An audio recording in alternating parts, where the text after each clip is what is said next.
Irmãos amados, nós vamos então abrir a palavra de Deus no livro de Apocalipse. Apocalipse capítulo 1.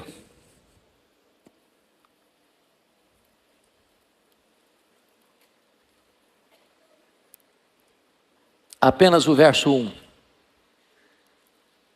Apocalipse capítulo 1, verso 1. Está escrito: revelação de Jesus Cristo, que Deus lhe deu para mostrar aos seus servos as coisas que em breve devem acontecer. E que ele, enviado por intermédio do seu anjo, notificou ao seu servo João. À luz desse texto, eu gostaria de propor o tema: a história não está à deriva. Vivemos hoje dias difíceis, tempos tenebrosos. As nações andam perplexas. A crise medonha se instala nas nações mais ricas e nas mais pobres. Há uma espécie de estertor, de dor e sofrimento que reina neste mundo. E algumas pessoas nessa conjuntura imaginam que a história, como os gregos pensavam, é cíclica. Estamos vivendo uma crise, porque lá no passado houve uma crise, e essa crise está se repetindo, e amanhã vai repetir-se outra vez, e assim sucessivamente. Não concordamos com esse pensamento. Outros imaginam que a história está à deriva, como os existencialistas ateus, que a história é um caminhão sem freio ladeira abaixo, que caminha rumo ao desastre, celeremente. Não concordamos com esse pensamento. À luz das Escrituras, entendemos que a história é teleológica, ela caminha para um telos, para um fim, para uma consumação.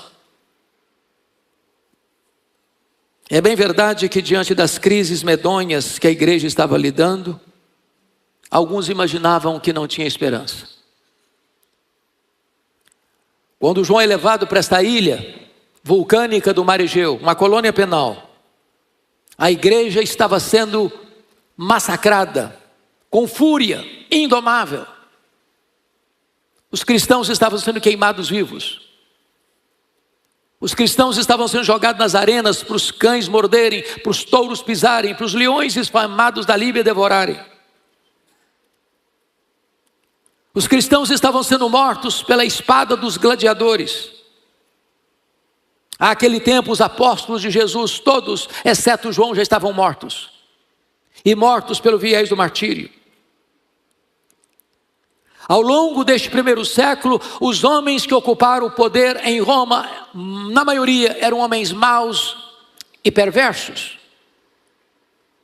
Poderíamos trazer à tona César Augusto, que governou do ano 27 a.C. ao ano 14 depois de Cristo. Poderíamos trazer à nossa memória Tibério César, que governou do ano 14 ao ano 37. Poderíamos relembrar o reinado do perverso Calígula, que governou de 37 a 41, um dos homens mais malignos da história. Poderíamos trazer à tona a história de Cláudio, que governou de 41 a 54, onde houve uma grande fome no mundo e os judeus foram expulsos de Roma. Poderíamos relembrar a história de Nero, talvez o mais perverso dos imperadores, que governou de 54 a 68. O homem que incendiou Roma e o homem que mandou matar o apóstolo Paulo e o apóstolo Pedro. Poderíamos trazer à memória a história de Vespasiano, que governa de 68 ou 78, 68 a 79. Foi no período dele que Jerusalém foi destruída. Foi no período dele que os judeus foram dispersos pelo mundo. Poderíamos trazer à nossa memória a história de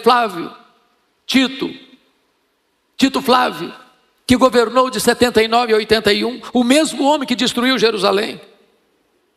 Poderíamos relembrar a história de Domiciano, que governou de 81 a 96, e é este imperador que agora deporta o apóstolo João para esta colônia penal, para uma solidão cruel, já no final da sua vida. E certamente o cenário era de que o cristianismo enfrentaria uma perseguição tão atroz que não poderia sobreviver. E quando o homem pensa que ele está no controle, engana-se. Porque diz a Bíblia que nessa ilha de Patmos, essa colônia penal, quando João é lançado ali para morrer na solidão, diz o texto que houve uma revelação de Jesus Cristo a ele, para mostrar aos servos de Deus ao longo dos tempos as coisas não que talvez aconteçam, as coisas não que podem acontecer, mas para mostrar as coisas que devem em breve acontecer.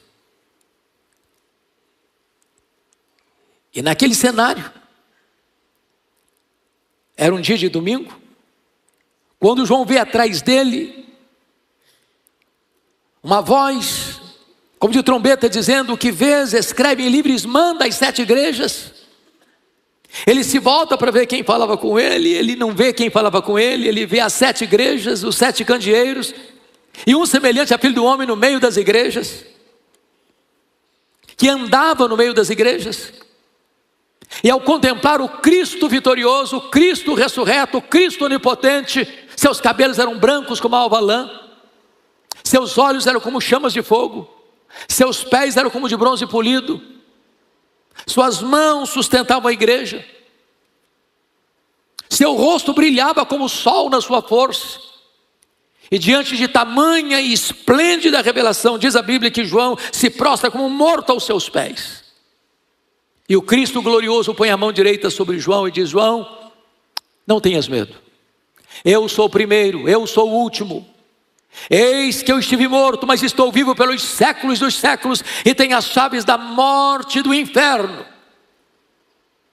E então João é recomposto, e recebe a ordem de mandar cartas às 7 igrejas da Ásia: Éfeso, Esmirna, Pérgamo, Tiatira, Sardes, Filadélfia, Laodiceia.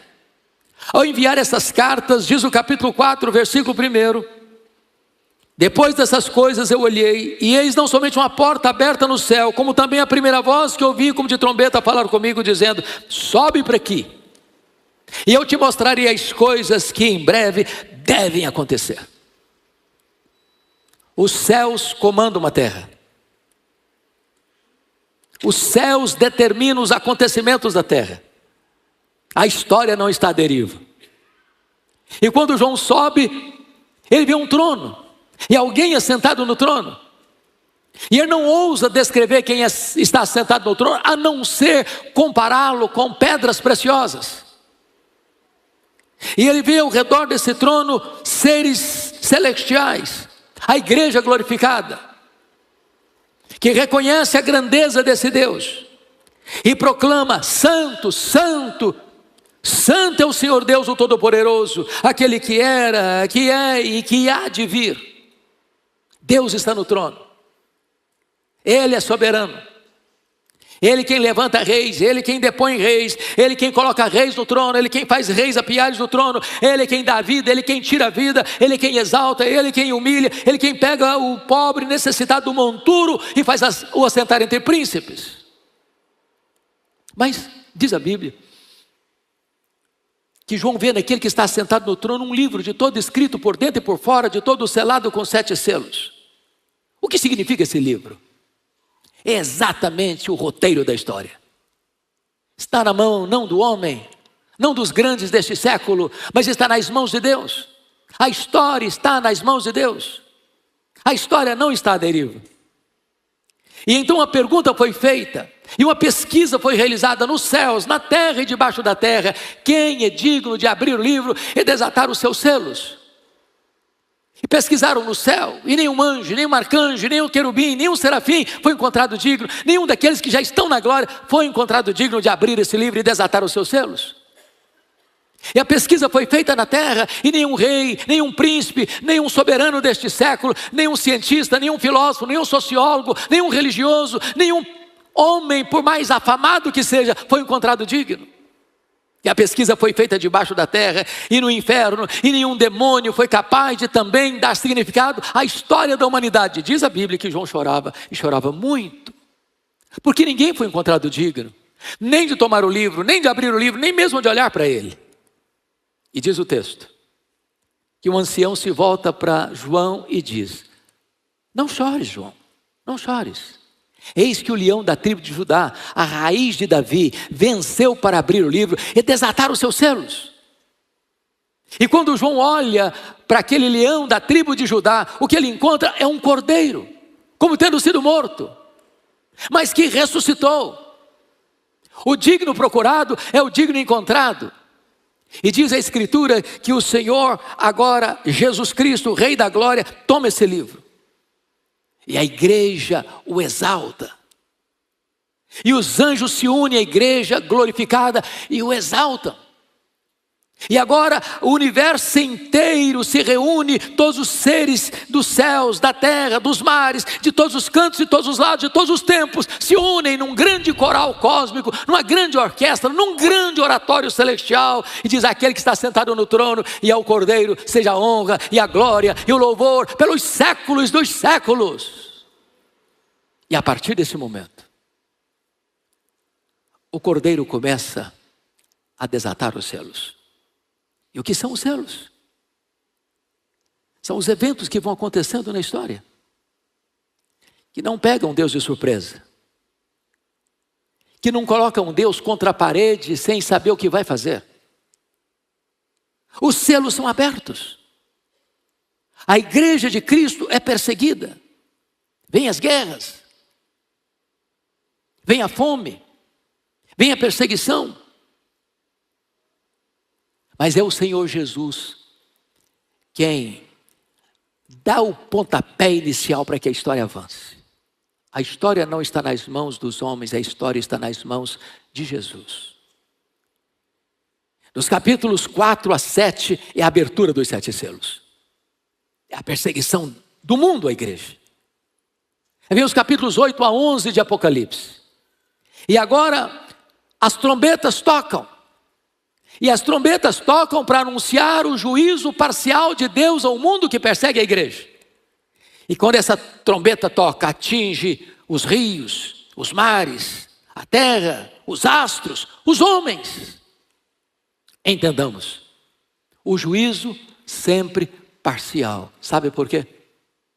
Porque ao longo da história, aquilo que tantas vezes se atribui apenas como tragédias, aquilo que tantas vezes se atribui apenas como fenômenos naturais, aquilo que se atribui apenas como a natureza se rebelando contra aquilo que está acontecendo, na verdade, são trombetas de Deus chamando os homens ao arrependimento. Terremotos, maremotos, pestilências, epidemias, guerras. Não, a natureza não age por si. Ela está nas mãos de Deus. E cada fato que ocorre é Deus tocando a trombeta e chamando o homem ao arrependimento. É por isso que o juízo é parcial, porque ainda é tempo de se arrepender. Depois que João vê as 7 trombetas soando, ele olha e vê nos capítulos 12, 13, 14, o quarteto do mal se levantando. No capítulo 12, o dragão, Satanás. No capítulo 13, a besta que surge do mar, que é o anticristo. A besta que surge da terra, que é o falso profeta. No capítulo 14, a grande Babilônia, que é o sistema político, econômico e religioso que se opõe a Deus. E o que você vai encontrar? No capítulo 12, o dragão perseguindo a igreja. E Deus preservando a igreja. Quantas perseguições? Quantos massacres? Quantas torturas? Nas 2 últimas viagens, pastor Erival, que fizemos, visitamos o campo de concentração de Buchenwald e agora o campo de concentração da Dachau. Muitos irmãos nossos morreram, queimados, nos paredões de fuzilamento, com escassez de pão. No primeiro século, Os nossos irmãos foram queimados vivos, crucificados, jogados às feras. Mas isso levou um pai da igreja a afirmar que o sangue dos mártires é a sementeira do Evangelho. A história não esteve à deriva, jamais estará à deriva. A história continua nas mãos de Deus, apesar das atrocidades que ocorrem nesse mundo. Aí vem o capítulo 13. E a besta que surge do mar é o anticristo, que receberá todo o poder de Satanás, toda a autoridade de Satanás, para massacrar as nações, para levar todos os povos de todas as nações a adorar o dragão e adorar o anticristo. Um tempo de apostasia generalizada, mas a Escritura diz que só adorará o dragão e o anticristo aqueles que não foram selados por Deus. Porque todos aqueles que foram selados por Deus jamais hão de se curvar nem ao dragão, nem ao anticristo. Sabe o que significa isso? Jesus não vai perder nenhuma das suas ovelhas, nem para o diabo, nem para o anticristo. Estamos guardados nas mãos de Jesus. Quando vem o capítulo 14, é um sistema econômico, político e religioso que se opõe a Deus. A Babilônia não é uma geografia, a Babilônia não é uma instituição, a Babilônia é um espírito, é uma filosofia, é uma cosmovisão. De um mundo que se opõe a Deus, de uma economia que se opõe a Deus, de uma política que se opõe a Deus, de uma religião que se opõe a Deus. Mas nos capítulos 15 e 16, João está olhando, e agora ele vai ver as 7 taças da ira de Deus, da cólera consumada de Deus, sendo derramada sobre a história, porque agora ele está descrevendo a cena da volta de Jesus para o juízo final, e agora cessa as possibilidades de salvação. Agora não é juízo misturado com misericórdia, agora aqueles que não se arrependeram em tempo, agora quando Jesus volta e estabelece o dia do juízo, não tem mais chance, não tem mais oportunidade de salvação. E então, nos capítulos 17, 18 e 19 de Apocalipse, João vai ver esse quarteto do mal ruindo, colapsando, caindo, sendo derrotado. Nos capítulos 17 e 18, cai a grande Babilônia, aquela que embriagou os povos com o vinho da sua iniquidade. No capítulo 19, cai o anticristo e o falso profeta, e eles são lançados para dentro do lago do fogo. E então, nos capítulos 20, 21 e 22 de Apocalipse, a cena que você vê, já no 19, é Jesus voltando com grande majestade e glória. E o que você vê no capítulo 20 é o reinado das almas lá no céu.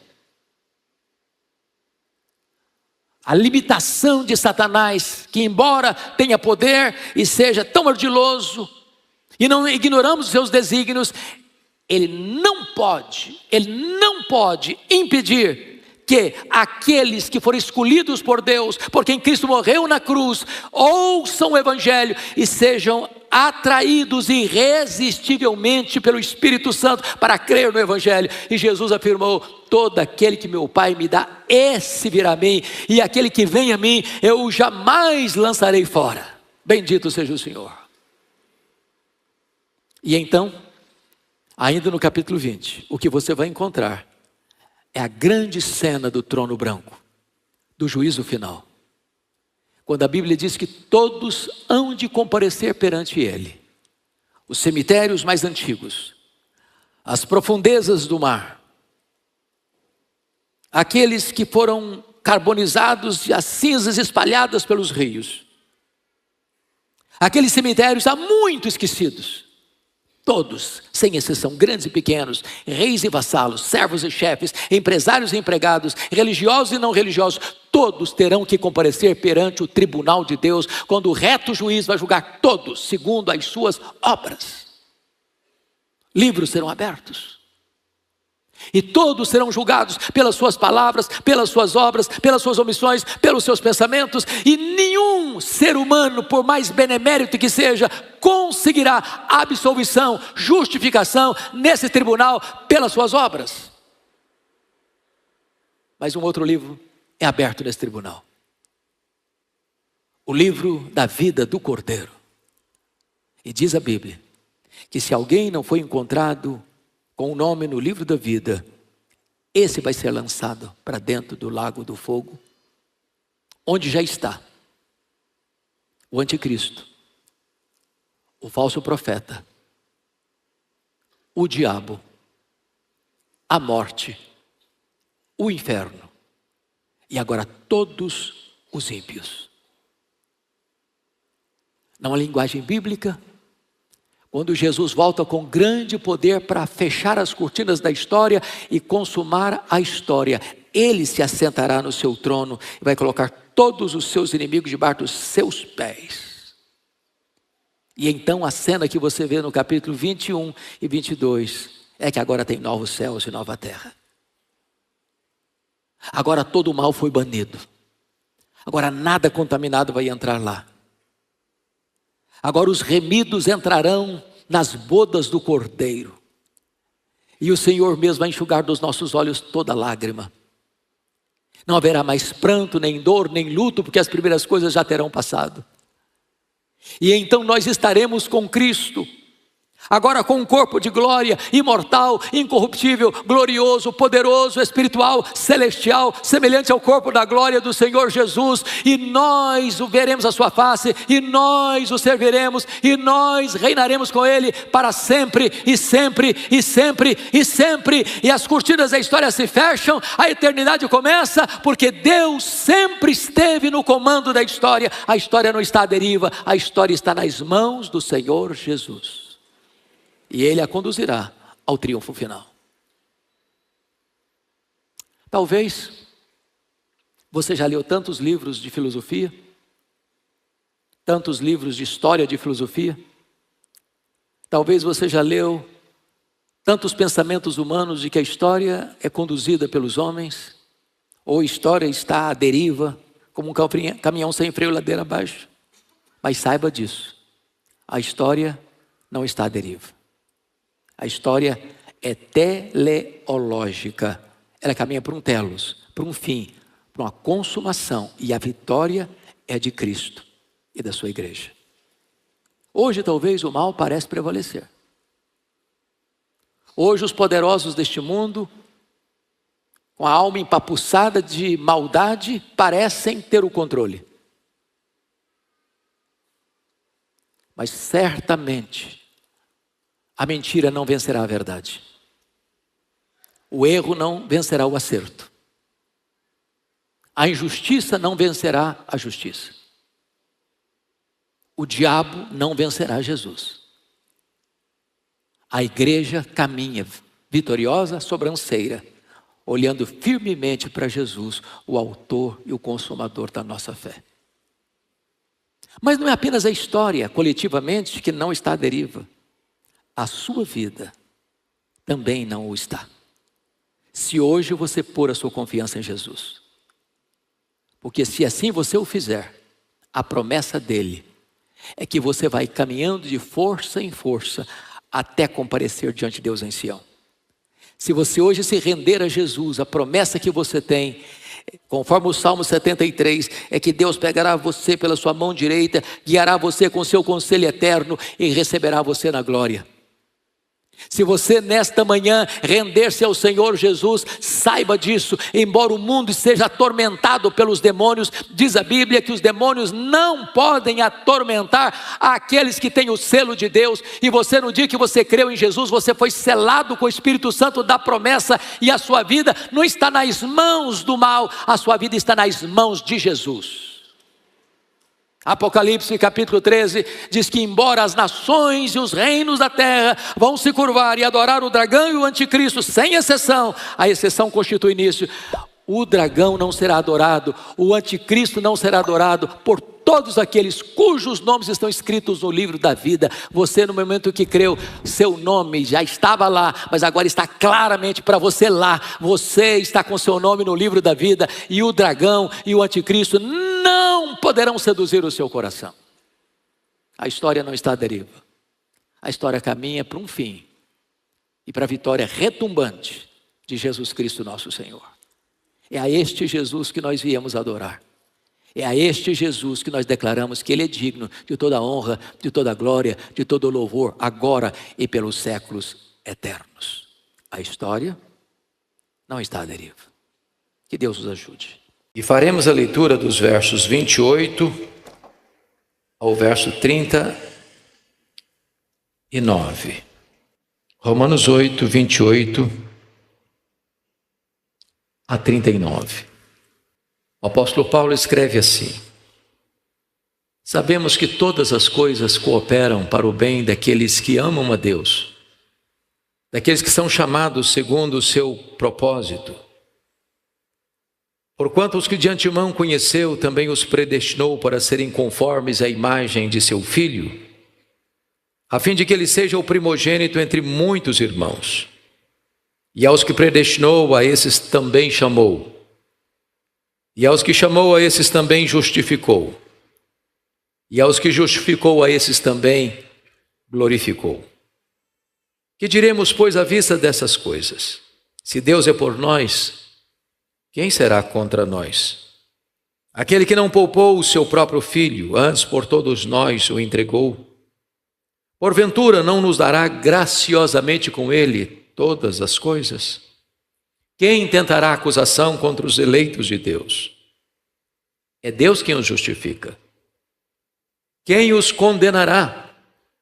É Cristo Jesus quem morreu, ou antes quem ressuscitou, o qual está à direita de Deus e também intercede por nós.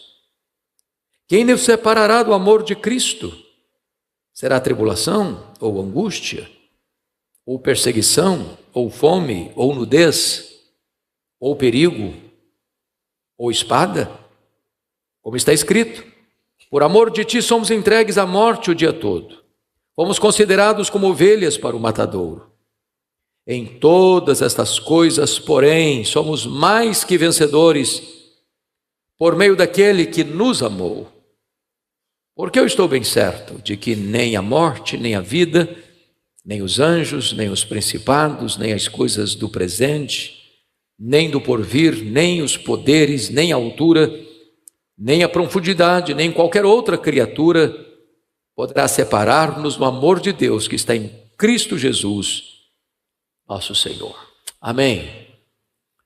O verso 37 diz: em todas estas coisas, porém, somos mais que vencedores por meio daquele que nos amou.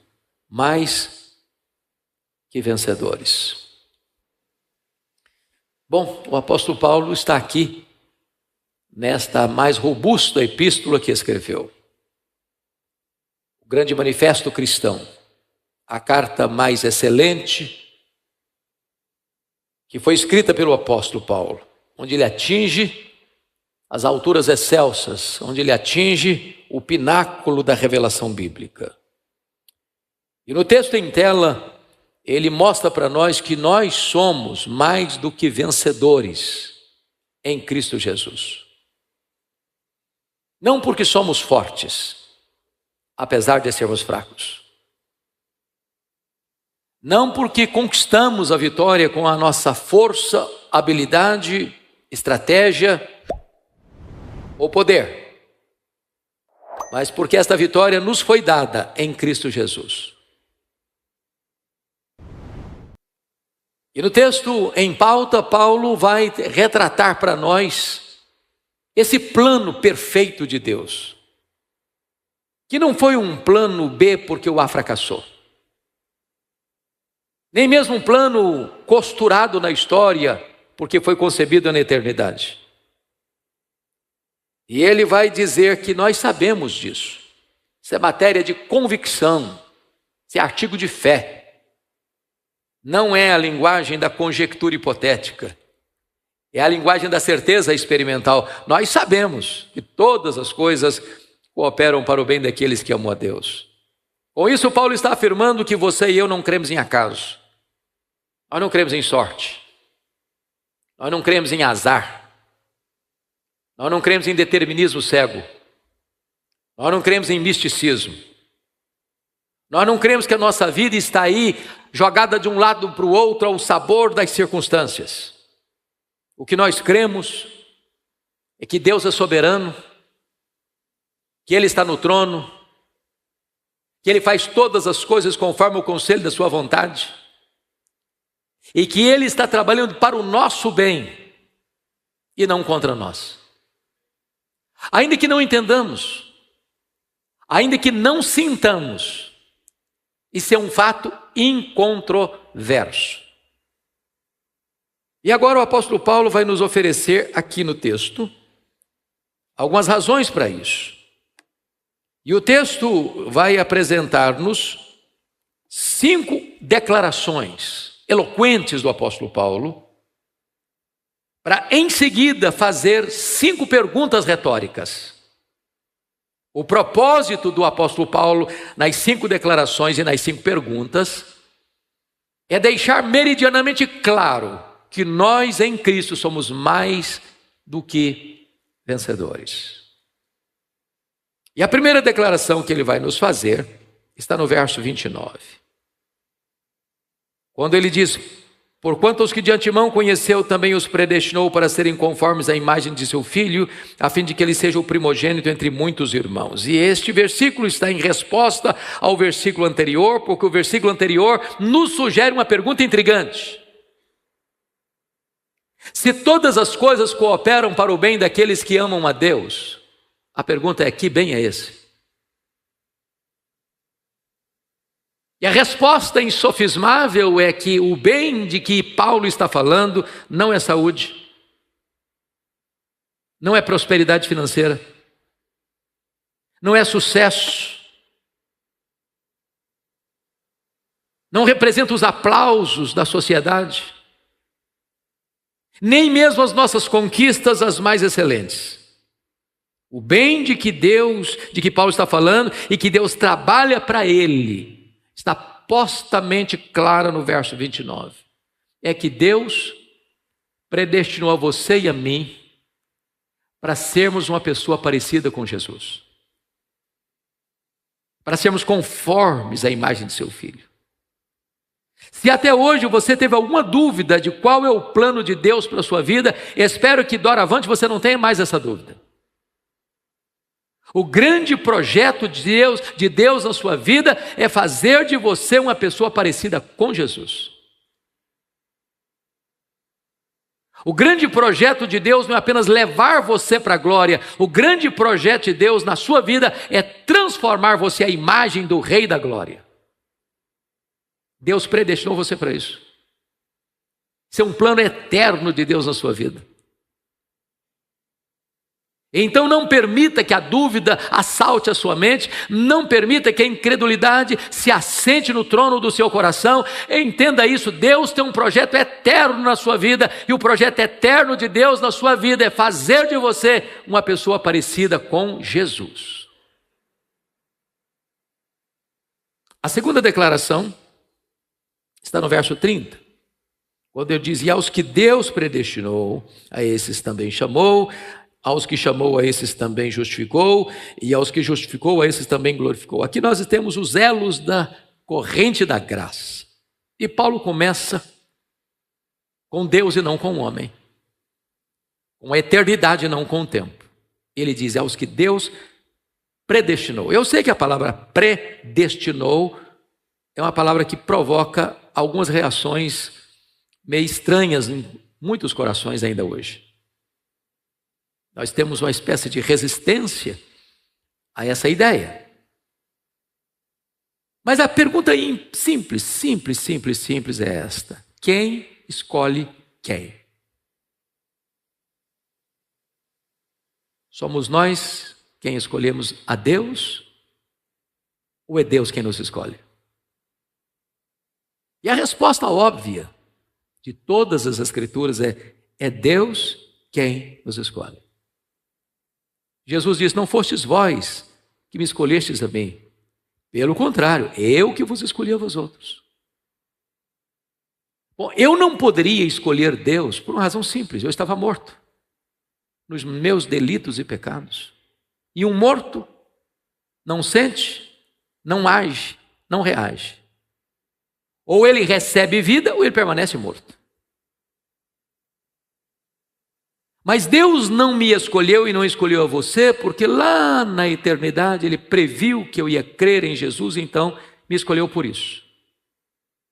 Como se a fé que eu tenho fosse a causa da minha escolha.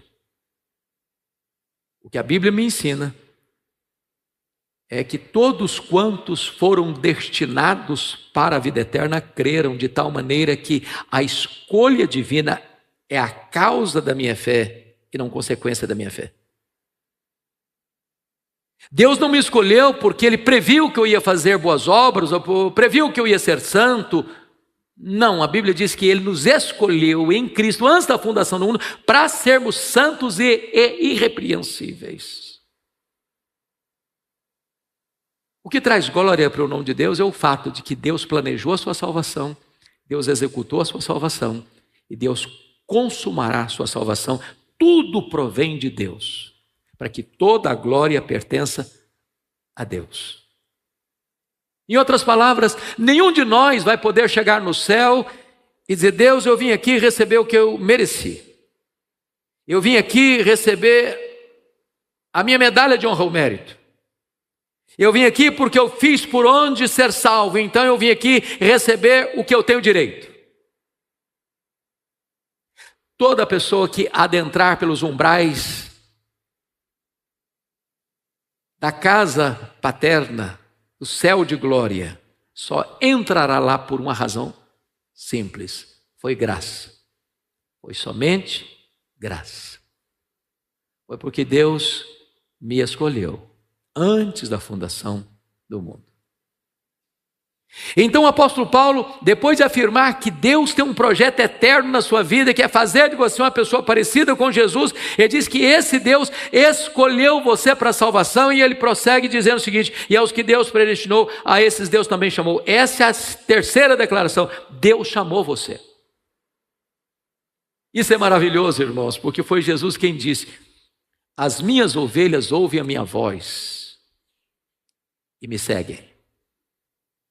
Eu dou a elas a vida eterna e ninguém as arrebatará das minhas mãos. Vocês que estão aqui hoje, quem está nos acompanhando, um dia ouviu o Evangelho de Jesus Cristo, e quando você ouviu este Evangelho, algo extraordinário aconteceu. Deus tirou o tampão dos seus ouvidos, Deus tirou a venda dos seus olhos, Deus foi lá dentro de você, arrancou o seu coração de pedra, Ele deu um coração de carne, e você se arrependeu, e você creu, e você pôs os seus olhos em Jesus. E naquele momento Deus estava chamando você eficazmente. Há dois chamados, a Bíblia diz. Há um chamado externo e há um chamado interno. Há um chamado endereçado aos ouvidos, há um chamado endereçado ao coração. Muitos são chamados, poucos são escolhidos. Você chega num ambiente, tem 100 pessoas. Elas escutam a mesma mensagem, no mesmo ambiente. Uma endurece o coração, outra amolece o coração. O mesmo sol que endurece o barro, amolece a cera. É o Deus que chama. As ovelhas ouvem a sua voz. E esse chamado é tão maravilhoso, irmãos, que não importa onde a pessoa esteja. Deus chama na rua, Deus chama no hospital, Deus chama em casa, Deus chama lá no campo de futebol, Deus chama aqui dentro da igreja. E a sua voz é poderosa. E de repente todas as reservas do coração se quebram. Permita-me partilhar a experiência de um irmão que é membro desta igreja. Novembro do ano passado, pastor Erival, naquele grande grupo que foi recebido. E eu estava saindo, já para ir embora, tinha uns irmãos queridos ali numa rodinha, me chamaram: ô pastor, vem aqui. Aí um daqueles senhores que estavam ali, que tinha sido batizado naquele dia, disse: pastor, posso compartilhar minha experiência? Eu falei: claro que pode. Ele disse: o ano passado eu vim aqui na igreja pela primeira vez. Eu não acreditava em Deus,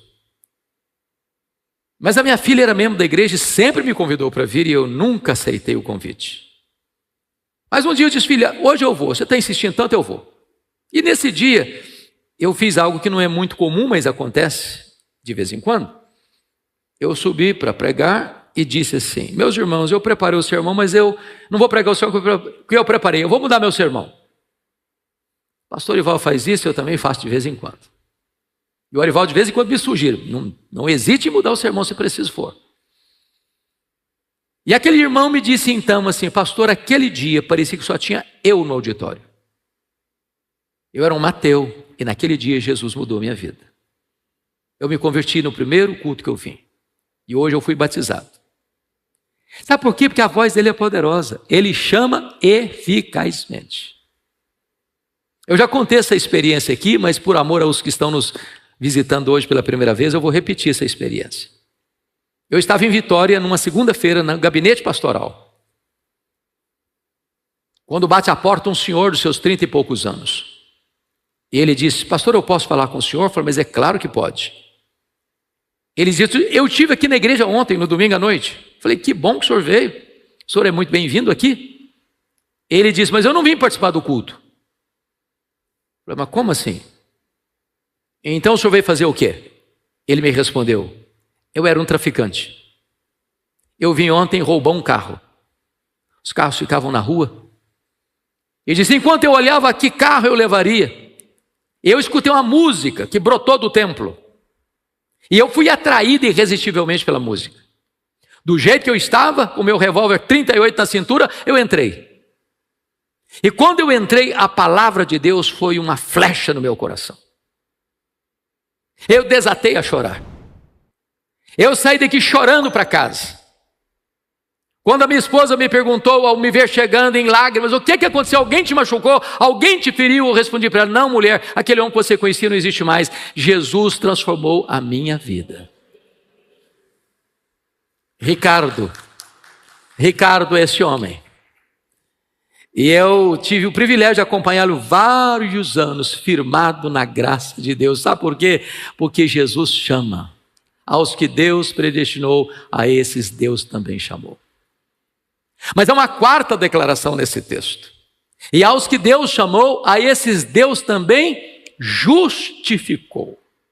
Meus amados, esta verdade reputo como a verdade mais excelente do cristianismo. Posso até garantir a você que você jamais entenderá o que é cristianismo, a não ser que você entenda esta verdade gloriosa da justificação pela fé.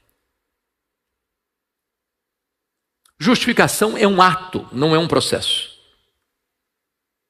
Justificação não acontece dentro de você, acontece lá no tribunal de Deus.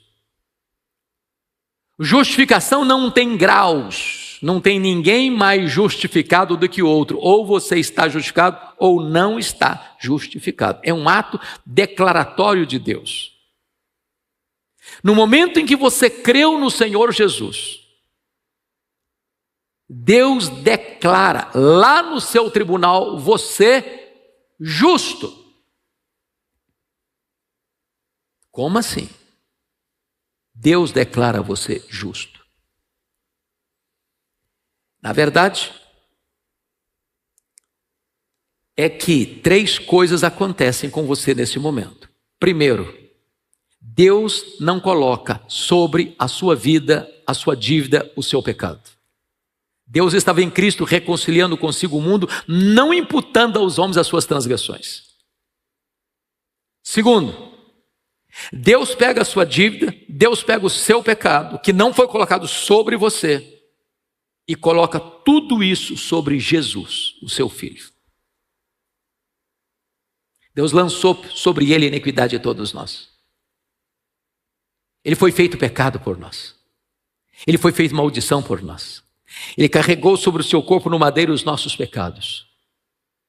E no momento em que Jesus tomou sobre si os nossos pecados e Deus lançou sobre ele os nossos pecados, diz a Bíblia que ele pega o escrito de dívida que era contra nós, o rasga, o anula, o encrava na cruz e paga com o seu sangue o preço da nossa redenção.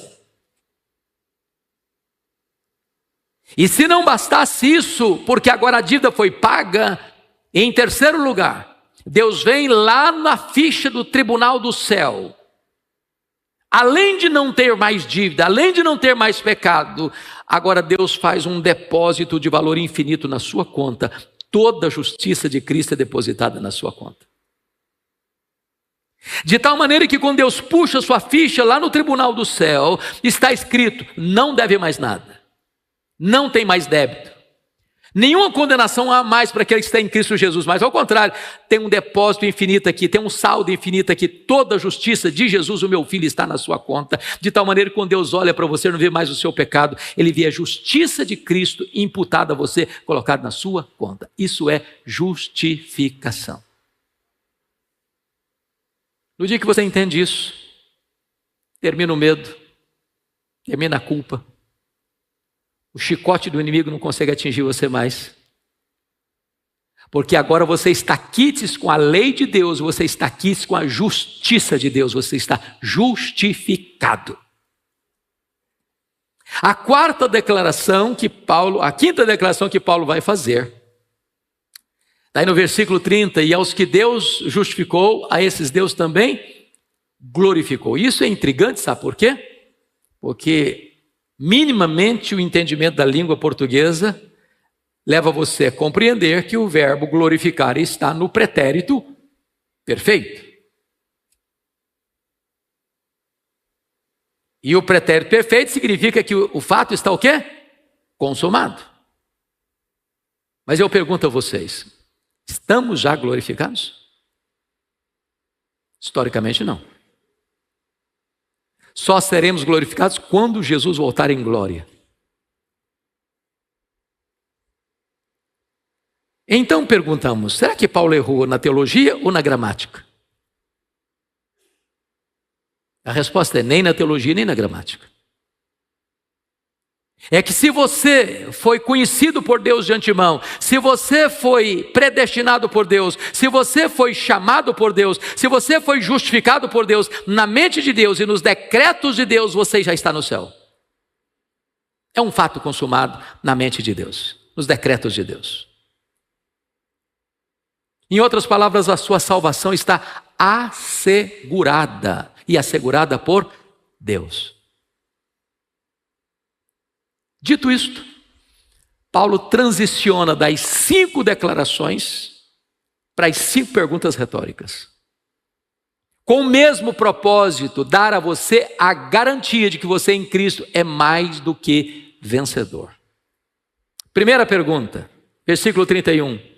Se Deus é por nós, quem será contra nós? Notem que não pergunta quem é contra nós, porque o inferno todo se levantaria. A pergunta não é quem é contra nós. A pergunta é se Deus é por nós, quem será contra nós? Em outras palavras, você e Deus são maioria absoluta. E eu quero dizer para você, meu amado irmão e irmã, Deus é por você e não está contra você.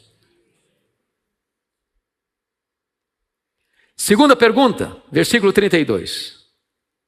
Aquele que não poupou seu próprio filho, antes por todos nós o entregou, porventura não nos dará graciosamente com ele todas as coisas? O que é que Paulo está dizendo? É partindo da lógica do maior para o menor. Se Deus já nos deu tudo, nos deu o seu filho, você acha que agora ele largaria você no meio do caminho? Ele abandonaria você no meio da estrada?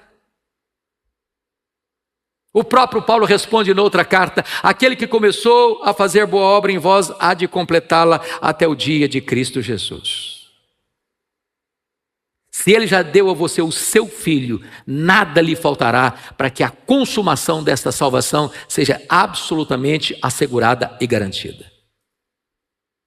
Terceira pergunta: quem intentará acusação contra os eleitos de Deus? É Deus que o justifica. É claro que Paulo está usando uma linguagem de tribunal. E eu não sou especialista em direito, nós temos o nosso querido Edgar aqui, que é o nosso juiz, perito na área do direito, e se eu cometer algum erro do direito, depois eu me puxo a orelha. Mas, o que ele está dizendo? Ele está usando uma linguagem jurídica. Quem tentará acusação contra os eleitos de Deus? É Deus que justifica. O que ele está dizendo é o seguinte, irmãos. Você já foi declarado justo no supremo pretório divino. Não há instância superior a Deus para apelar, para derrubar a sentença divina. Não há possibilidade dessa sentença ser alterada. Porque a maior autoridade do universo, o juiz de vivos e de mortos, no Supremo Tribunal Federal do céu, já está garantindo a você que você está justificado. E não é possível mais mudar essa sentença. É por isso que no versículo 1 deste capítulo, Paulo diz que já nenhuma condenação há mais para aqueles que estão em Cristo Jesus, nosso Senhor. Bendito seja Deus, tão grande salvação. Quarta pergunta: quem os condenará? É Cristo Jesus quem morreu, ou antes quem ressuscitou, o qual está à destra de Deus e também intercede por nós. O que é que Paulo está dizendo aqui? Agora ele está dando a base legal para a sua salvação. Base legal. Por que isso é tão importante entender, irmãos? Tem gente que acredita que o perdão de Deus é assim, não, filho, esquece. Problema não. Isso acontece. Todo mundo erra mesmo. Como se perdão de Deus fosse fazer vistas grossas, passar por cima. Não. Não. O que aconteceu foi que Deus puniu plenamente, profundamente, extensivamente, completamente o meu pecado. Não puniu em mim, puniu no seu filho. Cristo não morreu como um mártir. Cristo não morreu porque sucumbiu ao esquema do Império Romano. Cristo não morreu porque o Sinédrio tramou contra ele e o prendeu e contratou testemunhas falsas para acusá-lo. Cristo não morreu porque Judas, por ganância, o traiu, nem porque Pedro covardemente o negou, nem porque Pilatos, de maneira conveniente, o sentenciou à morte, ou porque os soldados o pregaram naquele lenho. Não, ele morreu pelos nossos pecados, deliberadamente pelos nossos pecados. A nossa dívida foi paga. A justiça foi satisfeita. Mas ele não apenas morreu, não, ele ressuscitou, mostrando a eficácia da sua morte vicária e substitutiva. E ainda mais, hoje ele está à destra de Deus Pai, intercedendo por você e por mim como nosso grande sumo sacerdote. Por isso ele pode salvar totalmente aqueles que se chegam a Deus por intermédio dele. Salvação garantida e assegurada. Somos mais do que vencedores. Finalmente, a quinta e última pergunta. E ele vai fazer uma pergunta agora existencial. Confira comigo. No versículo 35, quem nos separará do amor de Cristo? Será tribulação, ou angústia, ou perseguição, ou fome, ou nudez, ou perigo, ou espada? E essa lista pode botar 3 pontinhos e seguir, e seguir, e seguir, e seguir, e seguir, e seguir. Em outras palavras, não há nenhuma circunstância deste mundo, desta vida, suficientemente forte ou poderosa para afastar você do amor de Deus. É por isso que Paulo conclui, eu também, com uma declaração tão vencedora. Por meio de todas essas coisas, nós somos mais do que vencedores em Cristo Jesus. Porque eu estou bem certo de que nem a morte e nem a vida, nem anjos, nem principados, nem poderes, nem altura, nem profundidade, nem qualquer outra criatura poderá separar-nos do amor de Deus que está em Cristo Jesus, nosso Senhor. Irmãos, é tão bom você estudar a palavra de Deus no que tange a nossa salvação, porque, primeiro, ela esvazia o orgulho humano. Esvazia. Não tem mérito, não tem obra humana, não é esforço humano. Tudo provém de Deus, para que toda a glória pertença a Deus. Segundo, isso dá a você descanso de mente e de alma. Porque seria muito triste eu viver a minha vida toda cristã numa gangorra espiritual. Salvo de manhã, perdido de noite. Salvo outra vez de manhã, perdido outra vez de noite. Eu viver debaixo do chicote do medo, da culpa, perturbado emocionalmente, inseguro espiritualmente. Quando Paulo disse para Timóteo: meu filho, toma posse da vida eterna. Toma posse, desfrute, usufrua, alegre-se, celebre. Você pode ter alegria da salvação e você pode ter segurança da salvação. Agora, por favor, 2 coisas e eu encerro. Cuidado com a falsa segurança. Jesus disse no sermão, conhecido Sermão do Monte, muitos naquele dia vão dizer: Senhor, Senhor, porventura não fizemos milagres, porventura não profetizamos, porventura não expelimos demônios. E o Senhor não vai dizer que não fizeram, não. Mas vai dizer: apartai-vos de mim, vós os que praticais a iniquidade, eu nunca vos conheci. Você não pode ter segurança da sua salvação com base na sua religião. Nem a igreja presbiteriana, nem a metodista, nem a batista, nem a assembleiana, nem em comunidade qualquer pode dar garantia para você. Segurança da salvação não está na igreja, está em Jesus.